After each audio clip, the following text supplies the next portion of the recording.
Dancing Hands. How Teresa Carreño played the piano for President Lincoln.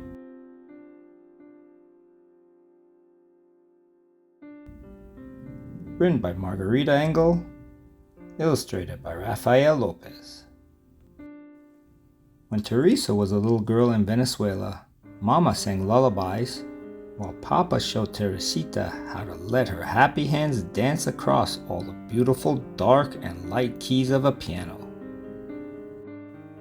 At first, making music seemed magical, but Teresa soon learned that playing a piano could be hard work.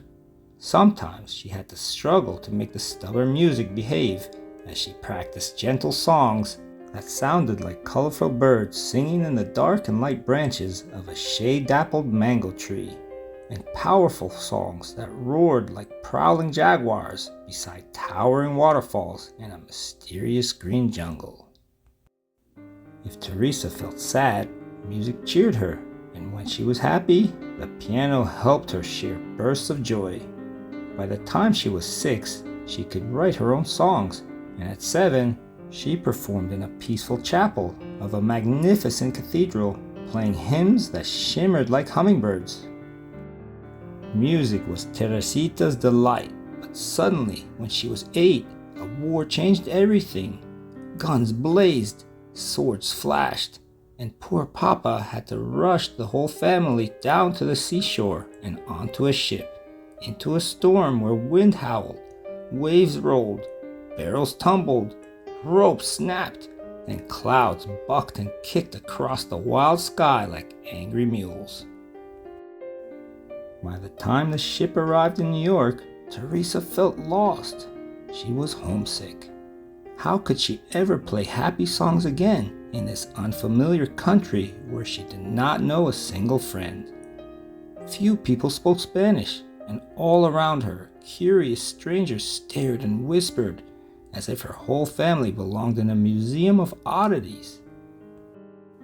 Worst of all, there was fighting here too, the horrible Civil War, North battling South as soldiers marched and newspaper boys hollered about victories, defeats, funerals, and fears. Without a new piano, Teresa would have felt even more lonely, but soon she discovered that wherever one is, some people are friendly, drawn together by songs. Musicians came to her home, playing along while they listened to the dazzling notes of her dancing hands. Determined to improve, Teresa practiced graceful waltzes and sonatas, booming symphonies, and lively folk songs, her strong hands accepting the challenge of life's many dark and light moods. People began to call her the Piano Girl. Her picture was in the newspaper and on posters advertising concerts where she performed with great orchestras that invited her to play solos. Teresa triumphed in enormous theaters where children clapped and cheered while their parents stood up and tossed roses. With Papa at her side, she traveled to elegant cities, and by the time she was 10, the Piano Girl grew so famous that she received amazing invitations, including one so special that she could hardly believe her eyes. President Abraham Lincoln wanted her to play for his whole family at the White House.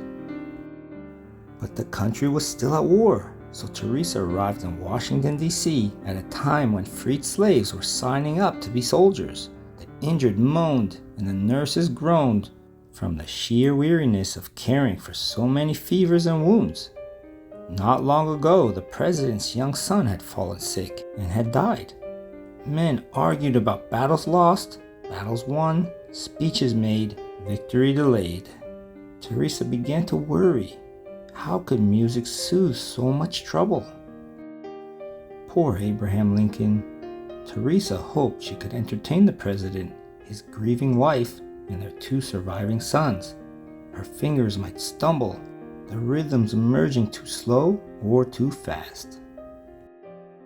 But Teresa was brave, and she believed in trying her best, so she entered the White House silently, clutching Papa's hands fiercely as they stepped into a room so red that it looked like a storm or a sunrise.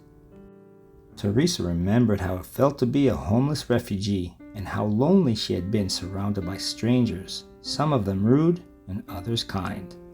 The memory of meeting past challenges now helped her fingers dance, celebrating the way life had turned out to be a mixture of all sorts of feelings, happy and sad. But the piano was poorly tuned, making her music sound ugly. What should she do? Refuse to play? She stopped, feeling discouraged, until Mr. Lincoln smiled kindly and asked for his favorite song, "Listen to the Mockingbird." Teresa knew she could play this lively piece even on an imperfect piano, so her fingers leaped across all the glorious dark and light keys, improvising the way mockingbirds do, the melody changing as she went along. Music swirled, twirled, and soared on wings of sound. The president listened quietly to notes that rose, swayed, rippled, and dipped like a bird in a blue sky above a green forest. He closed his eyes, nodded his head, stretched his long fingers, and tapped the tips of his shiny shoes. When the joyful song ended, Abe Lincoln stood up and clapped, smiling at the piano girl, who smiled too, because she knew that her music had brought comfort to a grieving family, at least for one brief, wonderful evening of dancing hands. From then on, Teresa felt certain she would always be bold enough to share her musical courage anywhere in the world, simply by letting her fingers travel across all the beautiful dark and light moments of hope.